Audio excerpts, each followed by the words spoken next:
There is a significant way in which early experiences shape adult behavior, and even and especially early experiences for which there is no recall memory. It turns out there are two kinds of memory.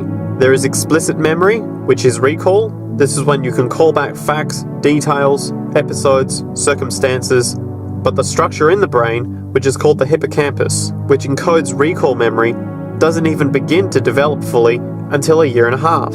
And it is not fully developed until much later, which is why hardly anybody has any recall memory prior to 18 months. But there is another kind of memory, which is called implicit memory, which is in fact an emotional memory, where the emotional impact and the interpretation the child makes of those emotional experiences are ingrained in the brain, in the form of nerve circuits ready to fire without specific recall.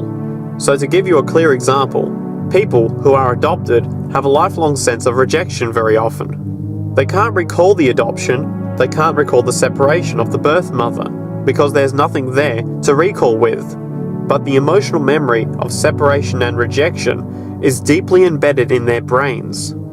Hence, they are much more likely to experience a sense of rejection and a great emotional upset when they perceive themselves as being rejected by other people.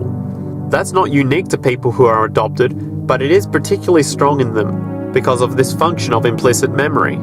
People who are addicted, given all the research literature, and certainly in my experience, the hardcore addicts, virtually were all significantly abused as children or suffered severe emotional loss.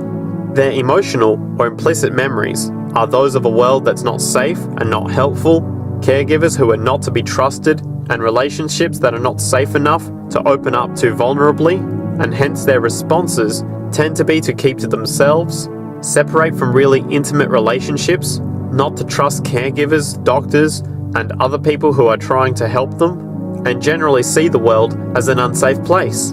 And that is strictly a function of implicit memory, which sometimes has to do with incidents they don't even recall.